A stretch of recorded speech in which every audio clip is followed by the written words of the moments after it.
হরি ওম।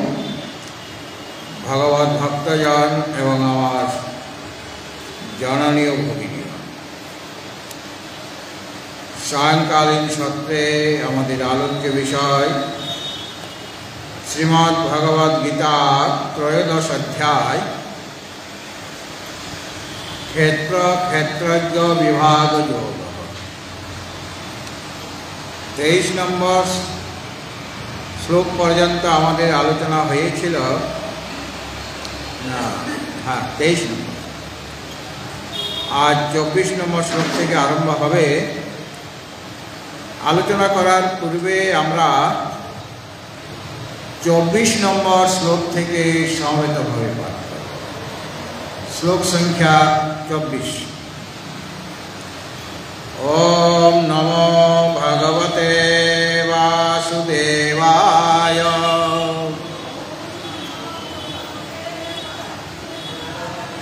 अथ श्रीमद्भगवद्गीता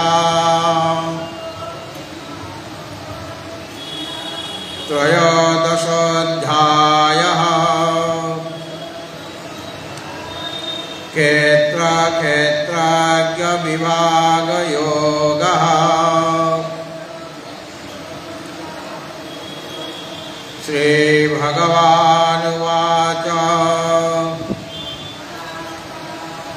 ध्यानेनात्मनि पश्यन्ति केचिदात्मानमात्मना अन्ये सांख्येन योगेन कर्मयोगेन च परे अन्ये त्वेवमजानन्तः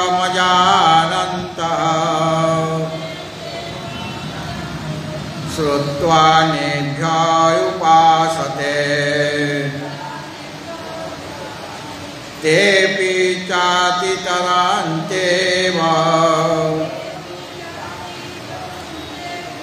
मृत्युं श्रुतिपरायणाः यावत् संजायते किंचित् सत्त्वं स्थावरजङ्गमम् क्षेत्र क्षेत्रज्ञ संयोगात् तद्विद्धि भरतर्षभ। समां सर्वेषु भूतेषु तिष्ठन्तं परमेश्वरं विनाशात् स विनाशन्तं यः पश्यति स पश्यति।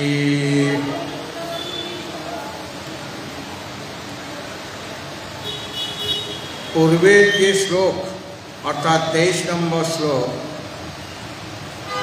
সেখানে বলা হয়েছিল ইয় এবং বেত্তি পুরুষাং প্রকৃতিং চ গুণৈঃ সর্বথা বর্তমানোপি ন স ভূয়োভিজায়তে। অর্থাৎ যিনি সেই পুরুষের যথার্থ স্বরূপ জানেন এবং গুণ সহিত প্রকৃতিকে যিনি জেনেছেন, তিনি যে অবস্থায় থাকুক না কেন পুনরায় তাকে জন্মগ্রহণ করতে হয় না, অর্থাৎ তিনি মুক্ত হয়ে যান। অর্থাৎ প্রকৃতি আর পুরুষ, পুরুষ মানে এখানে পরমাত্মা, প্রকৃতি আর পুরুষের যে বিবেক মানে দুটাকে পৃথক করা, প্রকৃতি থেকে পুরুষকে পৃথক করা, এর দ্বারা প্রকৃতি পুরুষের বিবেকের দ্বারা তম এবং তৎপদ, তত্ত্বমসিতে তম, তৎ আর অসি, এই তিনটা পদ আছে। এর মধ্যে তম আর তৎপদ তার যে অর্থ, তম পদার্থের অর্থ এবং তৎপদার্থের যে অর্থ, তাকে শোধনের পর প্রকৃতির স্বরূপ বলে দেওয়া হয়েছে এবং পুরুষের স্বরূপও বলে দেওয়া হয়েছে। সুতরাং এই প্রকৃতি আর পুরুষের বিবেকের দ্বারা তম আর তৎপদ তার যে অর্থ, সে অর্থ শোধন করার পর ক্ষেত্রজ্ঞ জীবাত্মার সাথে পরমাত্মার যে একত্ব জ্ঞান হয়ে থাকে, পরমাত্মার সাথে জীবাত্মার যে একত্ব জ্ঞান, জীব ব্রহ্মই কর্ত, জীব আর ব্রহ্মের যে একত্ব জ্ঞান হলে পরে তবে গিয়ে মোক্ষ লাভ হয়। আর জন্মগ্রহণ করতে হয় না, মানে পুনর্জন্ম তার লাভ হয় না, আগের শ্লোকে বলা হয়েছে। জীবাত্মা এবং পরমাত্মার স্বরূপের জ্ঞান যদি হয় তাহলে আত্মদর্শন হবে। তখন পরমাত্মার সাথে জীবাত্মার যে একত্ব সেটা সে অনুভব করতে পারবে, মানে আত্মসাক্ষাৎকার করতে পারবে। এখন এই যে আত্মদর্শন, অর্থাৎ জীবাত্মার পরমাত্মার যে স্বরূপের জ্ঞান এবং তার দ্বারা যে আত্মদর্শন হবে, অর্থাৎ জীব আর ব্রহ্মের একত্ব জ্ঞান হবে, মানে আত্মদর্শন হবে, মানে আত্মসাক্ষাৎকার হবে। সে আত্মদর্শন করার উপায়টা কি, মানে তার সাধন কি, কি সাধন অবলম্বন করলে আমাদের আত্মদর্শন হবে, আত্মসাক্ষাৎকার হবে, যে সাক্ষাৎকার হলে পর পুনরায় জন্ম হয় না, মানে মুক্তি হয়ে যায়। সে সাধনের অধিকারী ভেদে অনেক রকমের সাধন আছে। 4টা সাধনের কথা 2টি শ্লোকেই বলা হবে। এই 24 আর 25 এই 2টি শ্লোকে 4 প্রকার অধিকারী এবং তাদের সাধনের কথা বলা হয়েছে। সুতরাং এই সাধনের অধিকারীকে এবং তারা কি সাধন অবলম্বন করে থাকেন, ভিন্ন ভিন্ন সাধক ভিন্ন ভিন্ন সাধন বা উপায় অবলম্বন করে থাকেন। 4 প্রকারের অধিকারী আছে: উত্তম অধিকারী, মধ্যম অধিকারী, মন্দ অধিকারী এবং মন্দতর, মানে মন্দ অপেক্ষাও আরও একটু মন্দ। 4 প্রকারের অধিকারী এই আত্মদর্শনের সাধন যারা অবলম্বন করেন তারা 4 প্রকারের অধিকারী। উত্তম অধিকারী আছেন, মধ্যম অধিকারী, মন্দ অধিকারী এবং মন্দতর অধিকারী। এইভাবে অধিকারীর ভেদ হওয়াতে আত্মদর্শনের বিষয়েও ওটা ভেদ হয়ে যাবে। অধিকারী যেহেতু ভিন্ন ভিন্ন, কাজে তাদের সাধনগুলিও ভিন্ন ভিন্ন হয়ে যাবে। তো 4 প্রকারের সাধনের কথা বলা হয় এই 2টা শ্লোকে, মানে 24 আর 25। 4 রকমের সাধন, মানে একটা হলো ধ্যানযোগ, একটা হলো সাংখ্যযোগ, একটা হলো কর্মযোগ, আর 25 নম্বর শ্লোকে বলা হয়েছে শ্রদ্ধা যোগ, অথবা বলতে পারি বিশ্বাস যোগ। 4টা যোগ তারা এক একজন অধিকারী, যার যেটাতে তার অধিকার আছে সেইভাবে কেউ ওই ধ্যানযোগ অবলম্বন করেন, কেউ বা সাংখ্যযোগ অবলম্বন করেন, কেউ বা কর্মযোগ অবলম্বন করেন, আর কেউ বা শ্রদ্ধা যোগ বা বিশ্বাস যোগকে অবলম্বন করে থাকেন। এই 2টা শ্লোকে ওই 4 প্রকার অধিকারী, মানে উত্তম, মধ্যম, মন্দ, এটা 24 নম্বর শ্লোকে বলা হয়েছে। আর 25 নম্বর শ্লোকে মন্দতর অধিকারী, যাদের শ্রদ্ধা আছে গুরুর প্রতি বা নিজের প্রতি, বা মুক্তি লাভ করার যে ইচ্ছা সেটাও তাদের আছে, সে বিষয়ে তাদের শ্রদ্ধা আছে, তারাও এই আত্মদর্শন করতে সক্ষম। অর্থাৎ 4 জন যে অধিকারী, এরা সকলে নিজ নিজ যে সাধন অবলম্বন করে আত্মদর্শন করে থাকেন। তো 24 নম্বর শ্লোকে 3টি যোগের কথা বলা হচ্ছে, মানে উত্তম অধিকারীর জন্য ধ্যানযোগ, মধ্যম অধিকারীর জন্য সাংখ্যযোগ, আর মন্দ অধিকারীর জন্য কর্মযোগ। এটা 24 নম্বর শ্লোকে বলা হয়েছে। আমরা দুটো শ্লোকে আরেকবার পড়ে নেব একসাথে। ধ্যানেনাত্মনি পশ্যন্তি কে, বলুন বলুন, ধ্যানেনাত্মনি পশ্যন্তি কেচিদাত্মানমাত্মনা অন্যে সাংখ্যেন যোগেন কর্মযোগেন চাপরে অন্যেত্যেবমজানন্তঃ শ্রুত্বা নেভ্যঃ উপাসতে তেপি চাতিতরন্তেব মৃত্যুং শ্রুতিপরায়ণাঃ।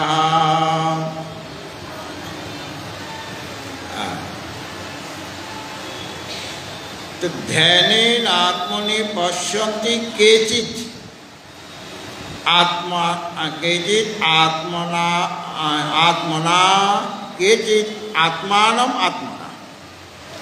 কেচিৎ মানে কোন কোন যোগী পুরুষ, মানে ধ্যানযোগী, যারা উত্তম অধিকারী, তার কথা প্রথমেই বলা হচ্ছে। কেচিৎ কেচিৎ মানে কোন কোন ধ্যানযোগী ধ্যানেন, ধ্যানের দ্বারা। ধ্যান কাকে বলা হয় না, শব্দাদি বিষয় থেকে প্রথমত সূত্রাদি ইন্দ্রিয়কে সরিয়ে মনকে নিরোধ করতে হবে। ধ্যানের দ্বারা প্রথমে বিষয় থেকে, যে সূত্রাদি ইন্দ্রিয় মানে সূত্র, ত্বক, চক্ষু, জিহ্বা, নাসিকা, যে ইন্দ্রিয়গুলি বিষয়ের দিকে ধাবিত হচ্ছিল, সেইগুলিকে বিষয় থেকে সরিয়ে মনের মধ্যে নিরোধ করতে হবে। অর্থাৎ সেখানে ইন্দ্রিয়গুলি এখন মনের বশীভূত হয়ে গেল।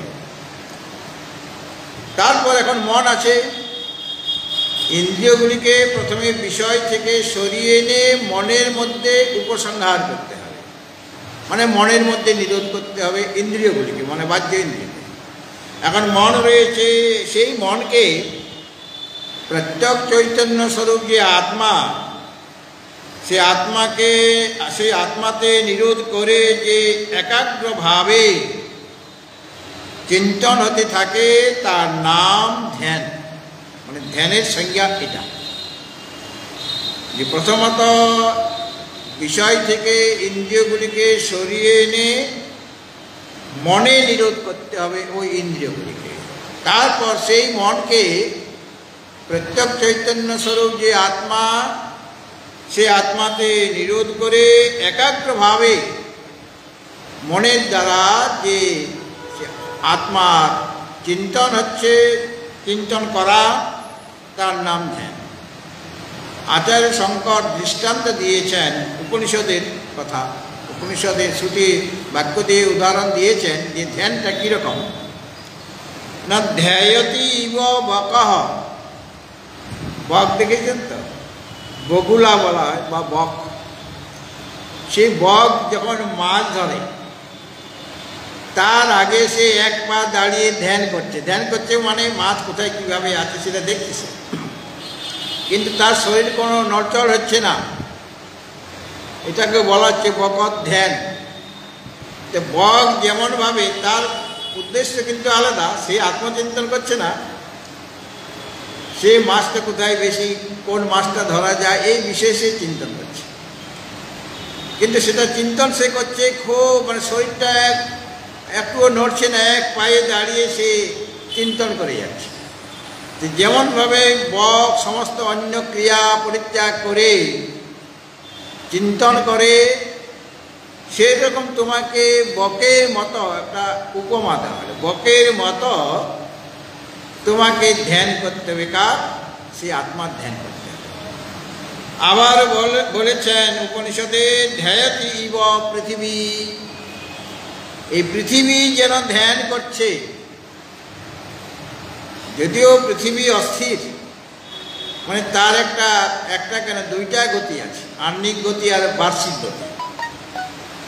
আমাদের দৃষ্টিতে পৃথিবী তো স্থির, আমরা কি এই পৃথিবীর যে দুই রকমের গতিটা কি অনুভব করতে পারছি? মনে হচ্ছে আমাদের কাছে পৃথিবীটা স্থির। কেন এটা আমরা বুঝতে পারছি না যে পৃথিবীর গতি আছে, দুইটা গতি আছে? যেহেতু এই পৃথিবীর মধ্যেই আমরা আছি, কাজে পৃথিবীর দুইটা গতির মতো আমাদেরও দুইটা গতি হয়ে গেছে। তো পৃথিবী যেমন স্থির হয়ে রয়েছে, যেন কিছু একটা চিন্তন করছে পৃথিবী মাতা, সেরকম পৃথিবীর মতো পৃথিবী যেমন স্থির, মানে বাহ্যিক দৃষ্টি, বৈজ্ঞানিক দৃষ্টিতে অস্থির। সকলেই আমরা অস্থির, জগতে যা কিছু বস্তু আছে সব অস্থির। তো পৃথিবী যেন ধ্যান করছে, সেরকম পৃথিবীর মতো ধ্যান করতে হবে তোমাকে। অর্থাৎ অন্য কোনো চিন্তা ছেড়ে, অন্য সব ক্রিয়া ছেড়ে একাগ্র চিত্তে সে আত্মার ধ্যান, আত্মার চিন্তন করতে হবে। পৃথিবী ধ্যায়তীব পৃথিবী, আবার ধ্যায়তীব পর্বতাহ, পর্বত, পাহাড় পর্বত, পর্বতা অনেক, মানে বহুবচন দেওয়া হলো, অনেক অনেক পর্বত আমরা দেখেছি। সেই পর্বতগুলি যেন ধ্যান করছে এক জায়গায় স্থির হয়ে, এই যে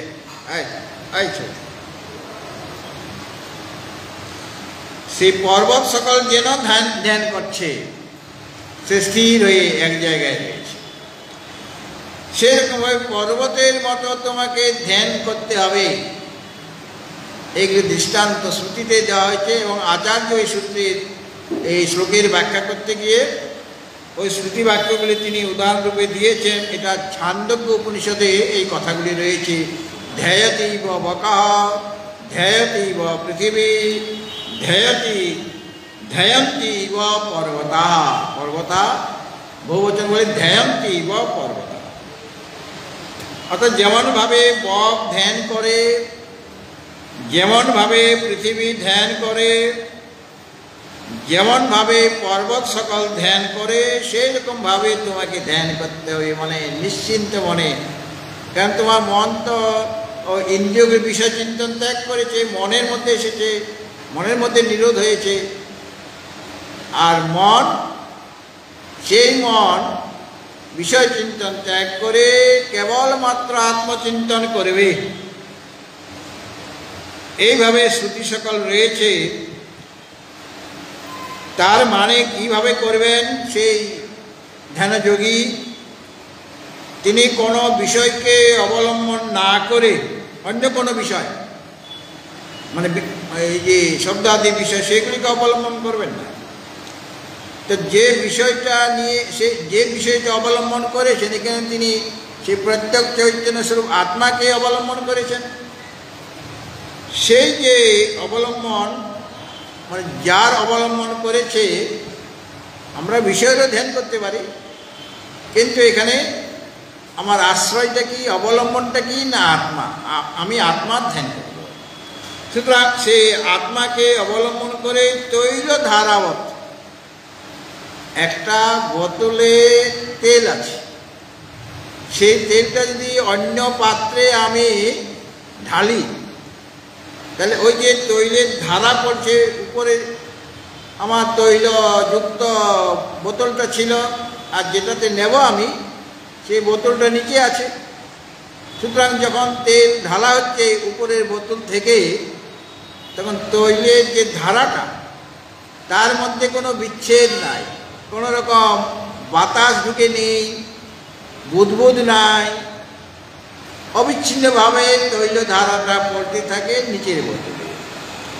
ঠিক সেরকমভাবে যখন ধ্যান করা হবে, অর্থাৎ আত্মার চিন্তন করা হবে, তৈল ধারাবৎ অবিচ্ছিন্নভাবে হতে হবে। মাঝখানে অন্য কোনো ধারা প্রবাহ চলবে না, অন্য কোনো তার মধ্যে ঢুকে যাবে না। মানে আত্মার চিন্তন করতে করতে অনাত্মার চিন্তন এসে গেল, তাহলে বুদবুদ ঢুকে গেল। জলের দৃষ্টান্ত দেওয়া হয়নি, তৈলের সাথে দৃষ্টান্ত দেওয়া হয়েছে। কেন? জল যদি একটা বোতল থেকে আরেকটা বোতলে ঢালি, সেই সময় ওই যে জলের ধারার মধ্যে বুদবুদ ইত্যাদি থেকে যায়।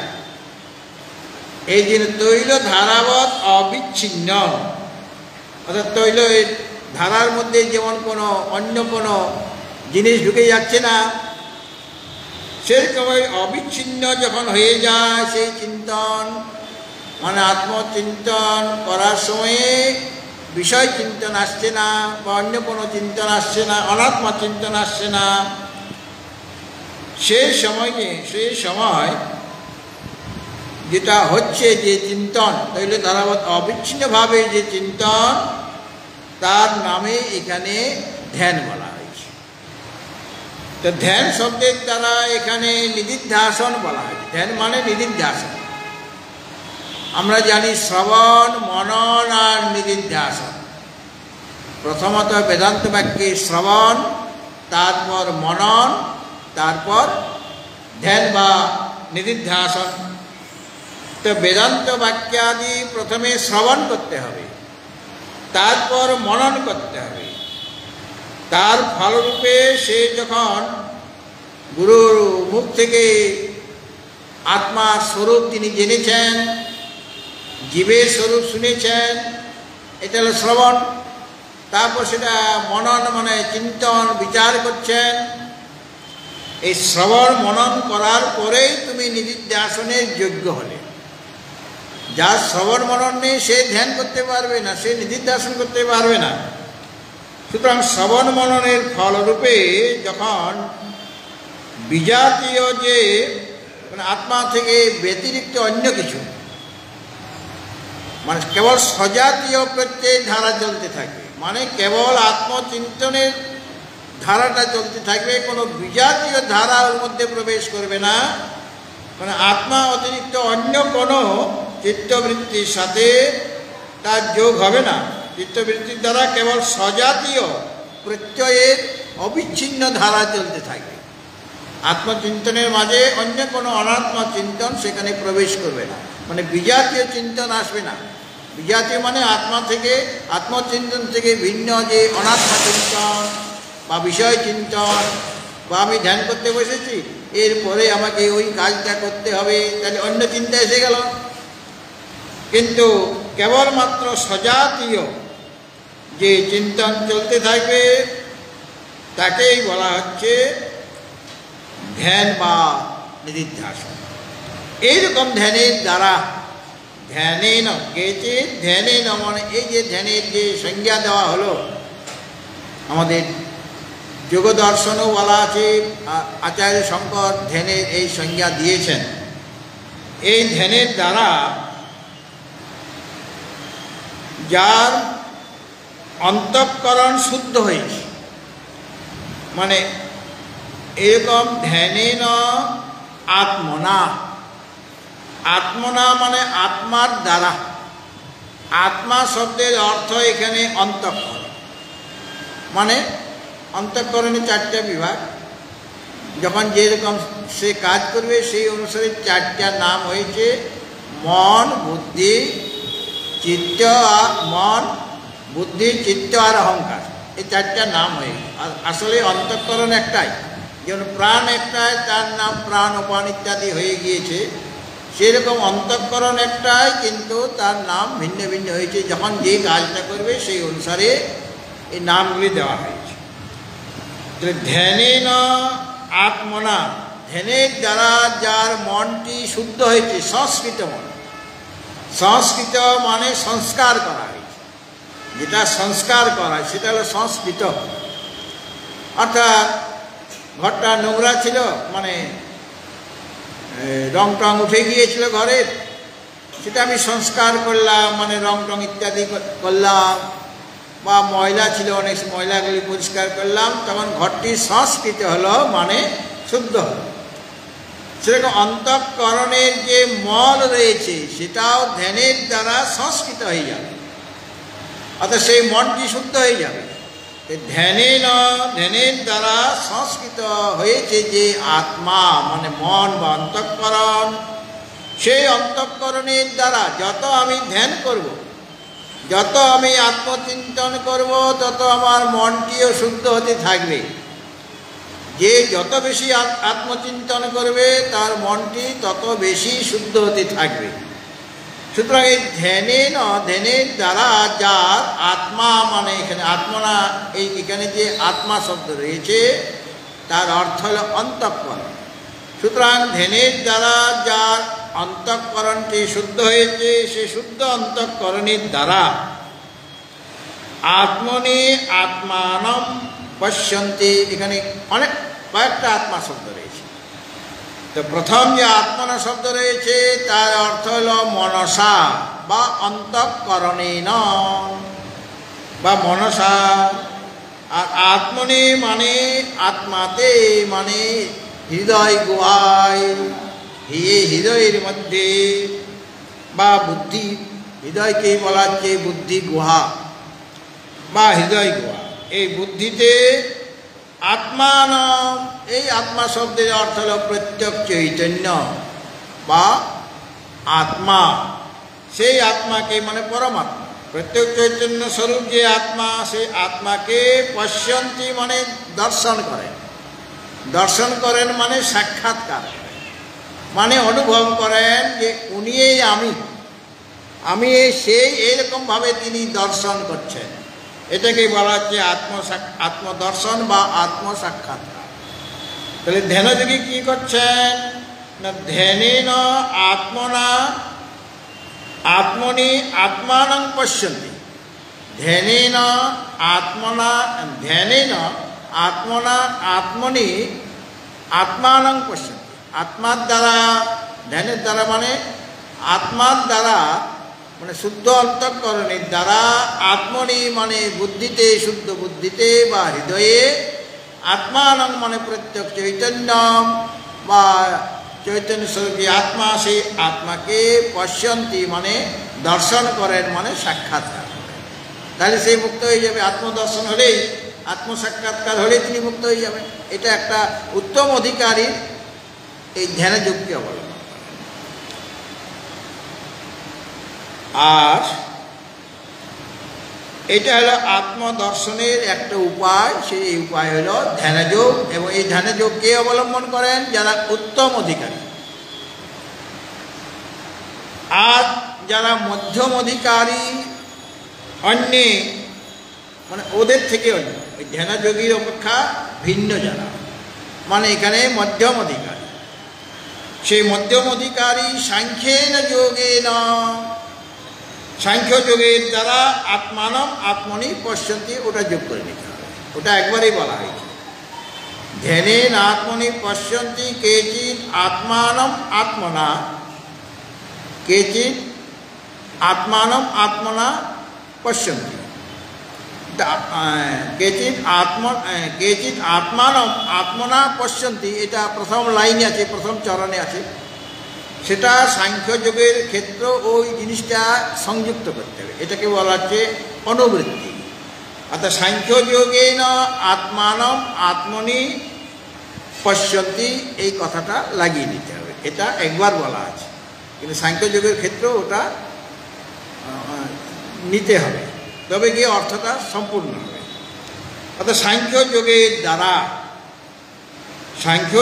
দ্বারা শুদ্ধ যে অন্তঃকরণে আত্মাকে তারা সাক্ষাৎকার করেন। তো যেমনভাবে ধ্যান তাকে বলে সেটা আচার্য বলে দিয়েছিলেন, আচার্য শঙ্কর। সেরকম সাংখ্যেন যোগেন, সাংখ্য যোগটা কি সেটাও আচার্য বলে দিয়েছেন, যে সাংখ্য যোগের দ্বারা শুদ্ধ অন্তঃকরণে আত্মার সাক্ষাৎকার তারা করেন। তো সাংখ্য দর্শনে আমরা দেখেছি সেখানে প্রকৃতির মধ্যে তিনটা গুণ আছে, সত্য, রজ আর তম। এই যে তিনটা গুণ, আর তিনটা গুণের যে পরিণাম বা বিকাশ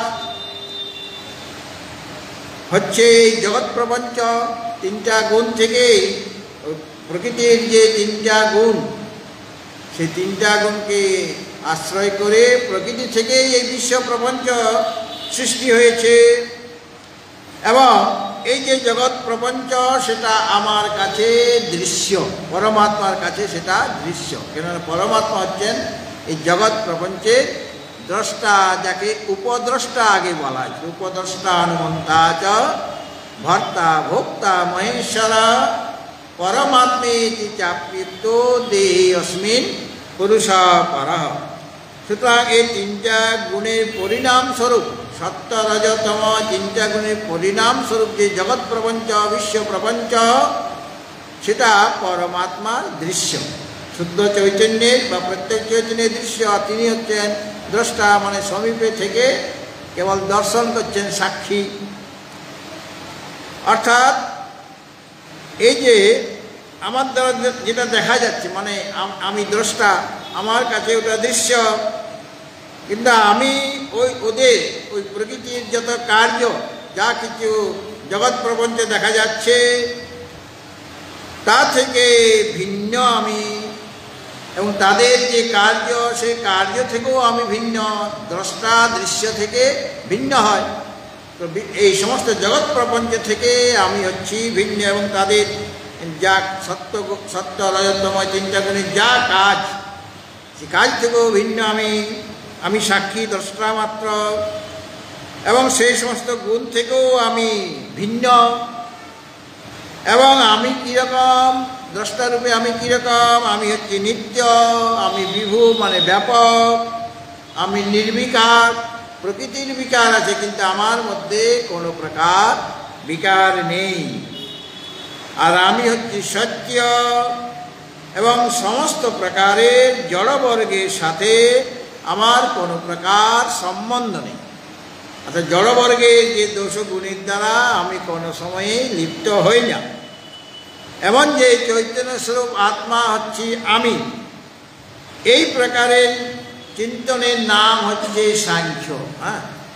সাংখ্য কি করেন? সাংখ্য কাকে বলা হয় না, প্রকৃতির যে তিনটা গুণ, সত্য রজতম, এবং তার থেকে যে জগৎ প্রপঞ্চ সৃষ্টি হচ্ছে, সেই জগৎ প্রপঞ্চের সাথেও আমার কোনো সম্পর্ক নেই। আমি অলিপ্ত, অগ্লিত বিকারী পদার্থ, আমার মধ্যে কোনো বিকার নেই। আর প্রকৃতিও বিকারী, কেন তার থেকে ওই মহত্তত্ত্ব, অহংকার ইত্যাদি তৈরি হচ্ছে। সূক্ষ্ম পঞ্চভূত, স্থূলভূত ইত্যাদি প্রকৃতি থেকে সব উৎপন্ন হচ্ছে। সম্পূর্ণ জগৎ প্রপঞ্চ প্রকৃতির কার্য, প্রকৃতি থেকে উৎপন্ন হচ্ছে। তাহলে প্রকৃতিও বিকারী, তারও বিকার হচ্ছে। কিন্তু আমি ওই সমস্ত জড়বর্গের সাথে লিপ্ত নই। আমি নিত্য শুদ্ধ মুক্ত রূপে সর্বদাই আছি। এইভাবে জেনে এই নিত্য প্রত্যেক চৈতন্য স্বরূপের যে চিন্তন, তার নাম হচ্ছে সাংখ্য। এবং ওটাই হলো যোগ, সাংখ্য যোগ। ওটাকে যোগ বলা হচ্ছে, কেন পরমাত্মার সাথে এই সাংখ্য যুক্ত করে দেয়। এই জন্য সাংখ্যটাকেও বলা হচ্ছে যোগ। অর্থাৎ এটা একটা উপায়। অর্থাৎ সেই আত্মদর্শন করার সাংখ্যটা হলো একটা সাধন, মানে পরমাত্মার সাথে আমাদের যিনি চিন্তন করছেন ওইভাবে তাকে যুক্ত করে দেন। এই সাংখ্য যোগের দ্বারা আত্মাকে দেখেন। আত্মানম আত্মনি আত্মনা আত্মনি আত্মানম পশ্যেৎ, আগের মতোই আত্মনা আত্মনি আত্মানম পশ্যেৎ। অর্থাৎ আত্মার দ্বারা আত্মাকে দর্শন করেন। তা আত্মার দ্বারা মানে ওই রকমভাবেই শুদ্ধ চৈতন্য স্বরূপ যে শুদ্ধ চৈতন্য, মানে সংস্কৃত যে আত্মা, তার দ্বারা মানে এইরকম সাংখ্য যোগের দ্বারা তার অন্তঃকরণ শুদ্ধ হবে। শুদ্ধ অন্তঃকরণে হৃদয়ে বুদ্ধিতে সেই আত্মাকে, মানে প্রত্যেক চৈতন্যকে দর্শন করেন।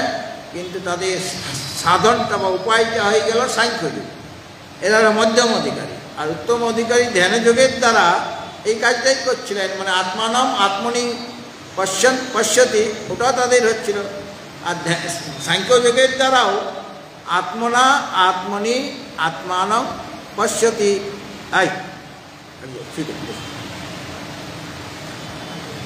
এই হলো সাংখ্যযোগ, এরা হলো মধ্যম অধিকারী। অর্থাৎ সাংখ্যযোগের দ্বারা কি হচ্ছে না, অনাত্ম বস্তু থেকে আত্মাকে প্রথমে পৃথক করছে। যত অনাত্মা বস্তু তার থেকে আত্মাকে পৃথক করে, মানে সেগুলি ভিন্ন, অনাত্মা বস্তু থেকে আত্মা সম্পূর্ণরূপে ভিন্ন।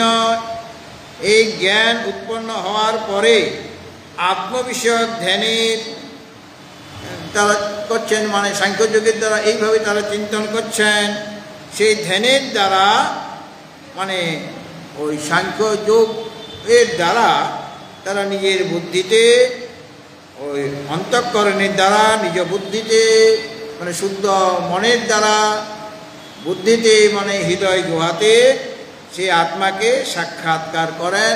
এটা হলো সাংখ্যযোগের দ্বারা উপায়টা বা সাধনটা ভিন্ন হয়ে গেল, কিন্তু লক্ষ্য একটাই, সেই আত্মনা আত্মনি আত্মানং পশ্যতি, এই লক্ষ্যটা কিন্তু সকলে দেখি। আর যারা মন্দ অধিকারী তারা কর্মযোগ অবলম্বন করেন। যারা এইভাবে ধ্যান করতে পারবেন না, ধ্যানযোগের অবলম্বন করতে পারবেন না, বা যারা সাংখ্যযোগও অবলম্বন করতে পারবেন না, তাদের জন্য ভগবান বলেছেন যে কর্মযোগের দ্বারা চ অপরে অন্যরা, মানে এই ধ্যানযোগী থেকে ভিন্ন এবং সাংখ্যযোগী থেকে ভিন্ন যে অন্য, মানে কর্মযোগী, তারা কর্মযোগেন আত্মনি আত্মানং পশ্যন্তে, তারা কর্মযোগের দ্বারা শুদ্ধ যে অন্তঃকরণ, কর্মযোগের দ্বারা আমাদের মন শুদ্ধ হয়। কেননা এই কর্মগুলি আত্মশুদ্ধির কারণ, মানে অন্তঃকরণ শুদ্ধির কারণ হলো এই কর্ম কোনটা, যেটা ঈশ্বরের প্রীতির জন্য কর্মফলের আকাঙ্ক্ষা না রেখে যে কর্ম হয়, সেই রকম কর্ম। সকাম কর্ম দ্বারা তাকে লাভ করা যাবে না। এখানে কর্মযোগ বলতে যে কর্মটি ওই ঈশ্বরের প্রীতির জন্য করা হয়, সেই কর্মটাই যোগ হয়ে যায়, মানে নিষ্কাম কর্ম। ঈশ্বর অর্পণ বুদ্ধিতে যে কর্ম করা হয় বা ঈশ্বরের প্রীতির জন্য যে কর্ম করা হয়, ওরা ওইরকমভাবে ধ্যানযোগ অবলম্বন করতে পারছেন না বা সাংখ্যযোগ অবলম্বন করতে পারছেন না। কেন? এরা মন্দ অধিকারী, এখনও তাদের মন ততখানি শুদ্ধ হয়নি ওই আত্মচিন্তন করার মতো। এই জন্য কর্মযোগের দ্বারা তারা অন্তঃকরণকে শুদ্ধ করেন, আর শুদ্ধ করে সেই শুদ্ধ অন্তঃকরণে আত্মার দর্শন করেন, বা শুদ্ধ অন্তঃকরণের দ্বারা বুদ্ধিতে বা হৃদয়ে সে আত্মাকে দর্শন করেন। কিন্তু এটা একটা পরম্পরা আছে, কীভাবে হবে। মানে প্রথমে তিনি ফল কামনা শূন্য হয়েছেন, ফল কামনা করছেন না। ফল কামনা যদি থাকে তাহলে সেই কর্মটা সকাম কর্ম হয়ে যাবে, এবং সেই সকাম কর্ম কিন্তু সংসার বন্ধনের কারণ। সংসার থেকে সে মুক্ত করবে না, বরং আরও সংসার আমার জড়িয়ে যাবে। কিন্তু ফলের কামনা রহিত হয়ে ঈশ্বর অর্পণ বুদ্ধিতে শাস্ত্রবিহিত কর্ম, সাধারণ কোনো লৌকিক কর্মের কথা বলা হচ্ছে না, শাস্ত্রবিহিত যে কর্ম, সেই কর্ম যিনি করেন, মানে এরকমভাবে সেই কর্ম যিনি করেন, শাস্ত্রবিহিত কর্ম করে থাকে, করার যে চেষ্টা করা হয় তার নাম হচ্ছে কর্ম। মানে ফলরহিত, ফল কামনা রহিত হয়ে ঈশ্বর অর্পণ বুদ্ধিতে যে সমস্ত শাস্ত্রবিহিত ক্রিয়া করা হয় তার নাম কর্ম, যেটাকে নিষ্কাম কর্ম বলা হয়। এবং সেই কর্মটাই যোগ। কেন না, ভগবানের সাথে আমাদের মনটাকে যোগ করে দেবে। যখনই আমার মনটা ভগবানের চরণে আসছিল না, কেন লগ্ন হচ্ছে না? ভগবান বারে বারে বলছেন ময় অর্পিত মনোবুদ্ধি, বা ময়ৈব মন আদর্শ ময়ী বুদ্ধি নিবেশ, বারবার চাইছেন যে মনটি আমাকে দাও আর বুদ্ধি আমাকে দাও, এটা চাইছেন ভগবান। কিন্তু সেটা আমরা দিতে পারছি না, মনটা ভগবানকে দিতে পারছি না, আর তার মনের দ্বারা ভগবত চিন্তন করতে পারছি না। বা বুদ্ধির দ্বারা তাকে আমি নিশ্চয় করতে পারছি না যে তিনি আমার একমাত্র আশ্রয়, সেটা আমি ভাবতে পারছি না। কেন? মনটি আমার অশুদ্ধ হয়ে আছে। কিন্তু যখন কামনা রহিত হয়ে ঈশ্বর অর্পণ বুদ্ধিতে শাস্ত্রবিহিত কর্ম করা হবে, তার দ্বারা আমার মন শুদ্ধ হবে এবং সেটা পরমাত্মার সাথে সেই মন তখন যুক্ত হয়ে যাবে। কাজে কর্মটা কী করছে? মনকে শুদ্ধ করে আমাদের চিত্তকে ভগবানের দিকে নিয়ে যায়, ভগবানের সাথে যুক্ত করে দেয়। এই জন্য এটাকে বলা হচ্ছে কর্মযোগ। তাহলে অন্যে কর্মযোগের অপরে, অপরে মানে ওই ধ্যানযোগী এবং সাংখ্যযোগী থেকে অপর মানে ভিন্ন যে কর্মযোগী, তারা ওই আত্মনি আত্মানং পশ্যতে, অর্থাৎ এই যে কর্মযোগ, এই ভগবানের সাথে এই ভক্তের চিত্তকে যোগ করে দিচ্ছে বলে এর নাম হয়ে গেল কর্মযোগ। আর এইভাবে কর্মযোগ যদি কেউ করে, মানে নিষ্কামভাবে কর্ম যদি করা হয়, মন শুদ্ধ হয়ে যাবে এবং তাতে করে মনটি ভগবানে লগ্ন হবে। এবং ভগবানের লগ্ন হলে পর মোক্ষের সাধন স্বরূপ যে চিত্তের একাগ্রতা, চিত্তটা আমাকে একাগ্র করতে হবে, বুদ্ধিকে আমাকে তীক্ষ্ণ করতে হবে। কেননা মনসা এব ইদং প্রাপ্ত, মনের দ্বারাই তাকে জানতে হবে। আর দৃশ্যতে তু অগ্রয়া বুদ্ধিয়া সূক্ষ্ময়া সূক্ষ্মদর্শিভি, সূক্ষ্ম বুদ্ধির দ্বারা, একাগ্র বুদ্ধির দ্বারা সেই সূক্ষ্মতম বস্তুকে দর্শন করা যায়, মানে তাকে উপলব্ধি করা যায়। সুতরাং কর্মযোগের দ্বারা প্রথমে কি হবে? তার চিত্তটি একাগ্র হচ্ছে। আর একাগ্রতা সম্পাদন যে কর্মের দ্বারা হয়, মনটা একাগ্র হলে সেটা ভগবানের লগ্ন হবে। এই জন্য ওই নিষ্কাম কর্মটাকে বলা হচ্ছে কর্মযোগ। এই কর্মযোগের দ্বারা প্রথমে চিত্ত শুদ্ধ হবে, মানে কীভাবে? পরম্পরায় তার আত্মদর্শন হবে। কর্মযোগের দ্বারা তার চিত্ত শুদ্ধ হবে, মানে মনটা শুদ্ধ হলো। আর চিত্ত যখন শুদ্ধ হবে তখন অথাত ব্রহ্ম জিজ্ঞাসা জাগবে। মন শুদ্ধ হয়ে গিয়েছে। আগে যখন মন শুদ্ধ ছিল না, তখন কিভাবে বিষয় লাভ করা যায়, কিভাবে ধন সম্পত্তি সংগ্রহ করা যায়, সেই রকম চিন্তা তার মনে আসছিল। কেন আসছিল? মনটা তার অপবিত্র হয়ে আছে, ভগবানের দিকে তার মন যাচ্ছে না। আর যখনই মনটি শুদ্ধ হয়ে গেল, শুদ্ধ হলে পর তখন তার মনে জিজ্ঞাসা আসে। কি জিজ্ঞাসা? আমার কর্তব্য কি, আমাকে কি করতে হবে? কারণ ভগবানের তার মন লগ্ন হয়ে গিয়েছে। ভগবান তাকে কৃপা করছেন, মানে প্রসাদ বা অনুগ্রহ করছেন। তার মনে তখন আত্মজিজ্ঞাসা জেগে যায় যে আত্মার স্বরূপ আমাকে জানতে হবে, আমাকে আত্মচিন্তন করতে হবে। এইভাবে তার মনে জিজ্ঞাসা উৎপন্ন হয়ে যায়, যেহেতু তার মনটি কর্মযোগের দ্বারা শুদ্ধ হয়ে গিয়েছে, শুদ্ধ অন্তঃকরণ হয়ে গিয়েছে। আর যখনই মনে জিজ্ঞাসা জাগলো যে আমার লক্ষ্য কি, আমার কি করা উচিত, তাকে জানা উচিত, আমার কি বিচার করা উচিত, নিজে যখন স্থির করতে পারছে না, তখন তিনি তদ বিজ্ঞানার্থম সগুরুম এব অভিগচ্ছেৎ সমিৎপাণি সত্রিয়ং ব্রাহ্মণিষ্ঠম। জিজ্ঞাসা উৎপন্ন হলে তিনি গুরুর কাছে যাবেন এবং গিয়ে সেখানে সেই জ্ঞানের বিষয়ে তিনি উপদেশ চাইবেন। তদ্বিদ্ধে প্রণিপাতেন পরিপ্রশ্নেন সেবয়া উপদেশন্তি তে জ্ঞানম জ্ঞানিনস্তত্ত্বদর্শিনঃ। অর্থাৎ তত্ত্বদর্শী ক্ষত্রিয় ব্রহ্মনিষ্ঠ গুরুর কাছে, যার মনে জিজ্ঞাসা হয়েছে শিষ্যে, সে এরকম গুরুর কাছে যাবেন এবং সেখানে বেদান্ত বাক্যে শ্রবণ, মনন, নির্দেশন তিনটাই করবেন। আর করার ফলে শ্রবণ, মনন, নির্দেশনের দ্বারা তিনি জ্ঞান লাভ যখন করবেন, তখন নিজ আত্মাতে, মানে হৃদয়ে শুদ্ধ অন্তঃকরণের দ্বারা আত্মাকে দর্শন করবেন, মানে এটা পরম্পরা রূপে আছে, কারণ তার চিত্ত শুদ্ধ ততখানি ছিল না। এই জন্য কর্মযোগে চা পড়ে। 3 প্রকার অধিকারের কথা এই শ্লোকে, মানে এই যে 24 নম্বর শ্লোক, এখানে বলা হলো উত্তম অধিকারীর জন্য ধ্যানযোগ, মধ্যম অধিকারীর জন্য সাংখ্যযোগ, আর মন্দ অধিকারী, মন্দ মানে খারাপ নয়, মানে ওদের তুলনায় নিকৃষ্ট, তো মন্দ অধিকারীর জন্য কর্মযোগ।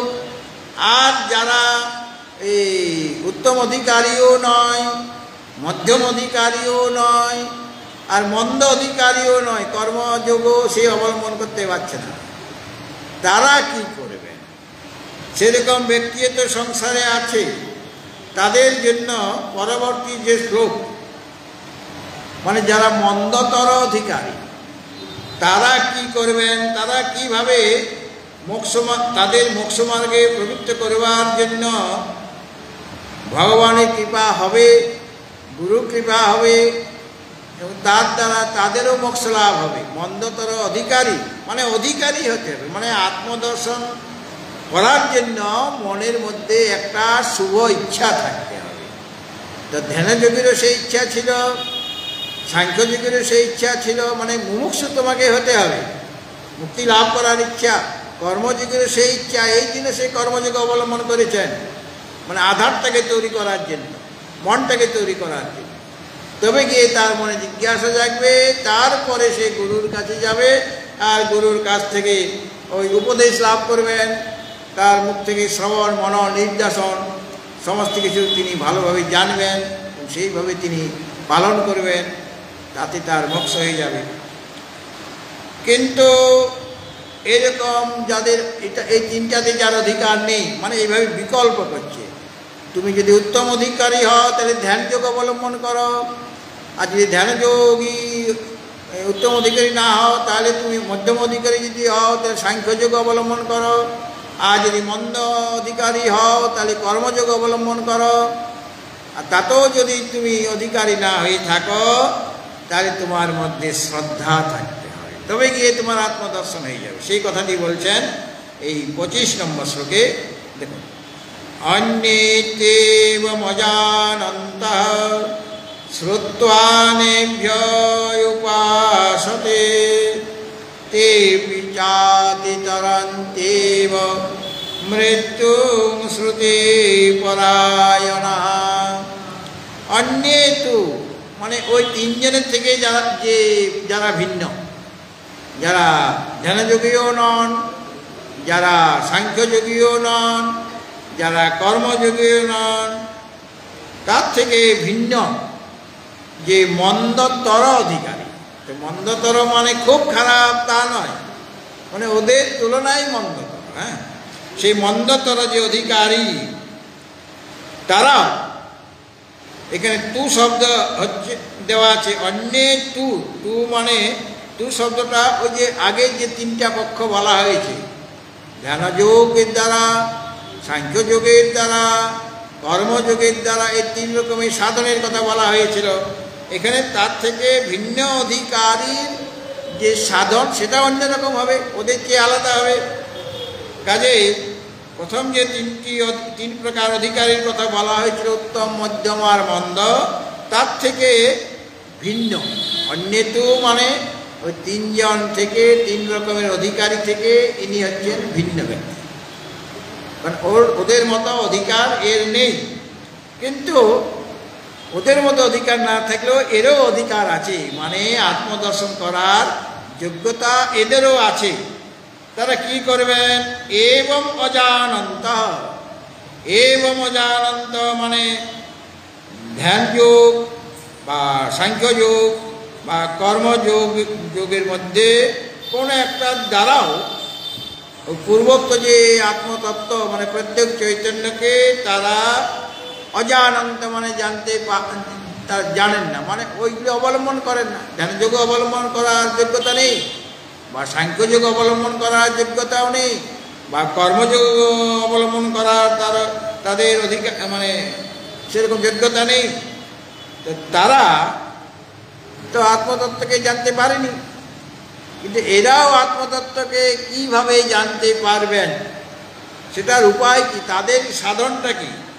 এরা কিন্তু ওই পূর্বের যে নানা রকম সাধনের কথা বলা হয়েছিল, সেই 3টে সাধন তো এরা অবলম্বন করবে না, করতে পারবে না। সুতরাং আত্মতত্ত্বকে তারা অজানন্ত, তারা জানতে পারেনি। তাহলে পর তারা কি করবেন না, অন্যেভ্য শ্রুত্বা, অন্যেতেবং অজানন্ত শ্রুত্বা অন্যেভ্য উপাসতে, অন্যেভ্য শ্রুত্বা উপাসতে, অন্যের কাছ থেকে শুনবে। অন্যটাকে না করুণাময় যে আচার্য বা গুরুদেব, হ্যাঁ, যিনি সদ্গুরু, তার আশ্রয় তিনি গ্রহণ করবেন এবং তার মুখ থেকে তিনি শুনবেন। সে শোনার যোগ্যতা তার আছে। তো অন্যেভ্য শ্রুত্বা মানে নিজে বিচার করতে পারছে না যে তার কি করা দরকার। ওদের বিচার করার ক্ষমতা ছিল, যারা উত্তম অধিকারী বা মধ্যম অধিকারী বা মন্দ অধিকারী, তাদের বিচার করার ক্ষমতা ছিল। এর তো সেই বিচার করার ক্ষমতাটা নেই সাধারণ ব্যক্তি, কিন্তু মোক্ষেচ্ছু, আত্মসাক্ষাৎকার করার বা মুক্তি লাভ করার তার ইচ্ছা রয়েছে। সে বেচারি কী করবে? সকলেই তো মুক্ত হতে চায়, কেউ তো বারে বারে এই সংসারে এসে এই কষ্ট পেতে চায় না। সেই কষ্টের হাত থেকে রক্ষা সকলেই পেতে চায়। তিনিও সেই সংসার বন্ধন থেকে মুক্ত হতে চান এবং জন্ম মৃত্যুযুক্ত যে সংসার সাগর থেকে তিনি উদ্ধার পেতে চান। তিনি আর কি করবেন, তিনি গুরুর কাছে চলে গেলেন। সে অন্যের শ্রুত্ব, সে অন্য, অন্য মানে তার থেকে, শিষ্য থেকে ভিন্ন যে গুরুদেব বা আচার্য, যিনি ক্ষত্রিয়, যিনি ব্রহ্মনিষ্ঠ, যিনি করুণাময়, যিনি কৃপাময়, যিনি অনুগ্রহ করার জন্য, অন্যের কল্যাণ করার জন্য সদা উদ্গ্রীব হয়ে আছেন, সেই গুরুদেবের কাছ থেকে তিনি শুনবেন। কি শুনবেন? গুরুদেব বলে দিচ্ছেন, তুমি এইভাবে চিন্তন করো, এইভাবে উপাসনা করো, গুরুদেব বলে দিচ্ছেন। তার যোগ্যতা অনুসারে তিনি বলে দিচ্ছেন যে তুমি, কারণ সে তার গুরুদেবের আশ্রয় নিয়েছে, তার শরণ নিয়েছে, তার আশ্রয় নিয়েছেন। কাজে যে শিষ্য মানে যিনি গুরুদেবের আশ্রয় গ্রহণ করবেন, তাকে তো সেই রকম শিষ্যকে গুরুদেব তো উপদেশ দেবেন যে একেবারে মন্দতর অধিকারী, একে আর কি বলবো, সেরকম তিনি করবেন না। তাকেও তিনি উপদেশ দেবেন যাতে তার কল্যাণ হয়, যাতে করে তারও আত্মসাক্ষাৎকার হয়ে যায় বা আত্মচিন্তন করতে পারে। সেইভাবে তিনি তাকে উপদেশ দেবেন। তিনি কি বলবেন? তুমি সেই আত্মার চিন্তন এইরকমভাবে করো, এরকম তুমি চিন্তা করো, মানে উপাসনা করো। উপাসতে মানে চিন্তন করো, তুমি এইরকমভাবে তুমি চিন্তন করতে থাকো। তো এরকম গুরুর আজ্ঞা তিনি পেলেন। সেই মন্দতর অধিকারী তিনি গুরুদেবের কাছ থেকে আদেশ পেলেন যে এইরকমভাবে তুমি চিন্তন করো। তো সেইভাবে সে চিন্তন করবে, কেননা সে শ্রুতিপরায়ণা। তে অপি চ মৃত্যুং অত তরন্তি এব। এরা শ্রুতিপরায়ণ মানে শ্রবণ পরায়ণ, গুরুর মুখ থেকে বারবার শ্রবণ করছে, এরা শ্রবণ করছে। কিন্তু গুরুদেব যেরকম বলছেন সেই রকমভাবে তিনি করছেন। তো শ্রুতিপরায়ণ শব্দের অর্থ হচ্ছে যে শ্রবণ পরায়ণ, বারবার গুরুর মুখ থেকে শুনছে। ওই শোনাটা যার পরম অয়ন, ওইটাই অবলম্বন, ওইটাই তার কাছে শ্রেষ্ঠ অবলম্বন, মানে শ্রবণ করা। অর্থাৎ স্বয়ং এদের বিচার করার ক্ষমতা নেই। এই মন্দ তর যে অধিকারী, এরা নিজে নিজে বিচার করতে পারছে না, বিবেক করতে পারছে না। বিচার করতে অসমর্থ হলেও এরা শ্রদ্ধালু, এর মধ্যে শ্রদ্ধা আছে। এই মন্দতর অধিকারীর মধ্যে শ্রদ্ধা আছে। শ্রদ্ধার কারণে কেবল গুরুর যে উপদেশ, গুরু যেটা বলছেন সেটাই তিনি করছেন, সেইভাবে তিনি চলার চেষ্টা করছেন।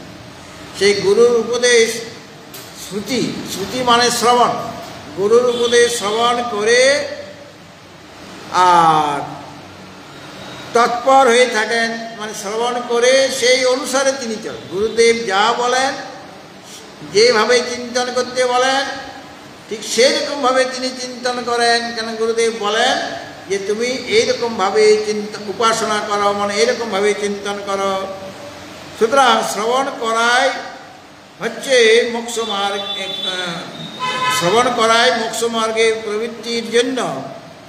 শ্রবণ করাটাই তার একমাত্র পরম আয়ন, মানে শ্রেষ্ঠ আশ্রয়। তারা গুরুমুখ থেকে শ্রবণ করবেন এবং মুক্তি মার্গে তারা প্রবৃত্ত হবেন, মোক্ষ লাভ করবেন।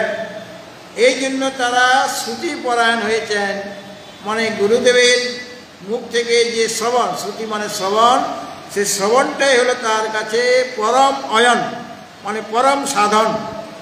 এরকম শ্রুতি পরায়ণ হয়ে মানে ওইটাকেই তারা আশ্রয় করেছেন, শ্রবণটাকেই তারা আশ্রয় করেছেন। এবং গুরুদেব যেরকম যেরকম বলবেন, তাদের কাছে গুরুর বাক্যম সদা সত্যম মোক্ষ মূলম গুরুর মূর্তি। সুতরাং এইভাবে গুরুদেবের মুখ থেকে যে শ্রবণ করলেন, মানে উপদেশ পেলেন, সেই শ্রবণটাই তার কাছে পরম অয়ন, মানে পরম আশ্রয় বা পরম সাধন, ওইটাই তার কাছে সাধনা। এইভাবে ওই পুরুষকে বলা, এরকম যিনি করেন সেই ব্যক্তিকেই বলা হচ্ছে শ্রুতি পরায়ণা, মানে শ্রবণ পরায়ণ। শ্রদ্ধা, এর মধ্যে শ্রদ্ধা আছে, গুরুর প্রতি শ্রদ্ধা, এবং গুরুদেব যেটা বলছেন সেটা করার মতো যোগ্যতা আমার আছে, যে নিজের প্রতিও তার শ্রদ্ধা আছে।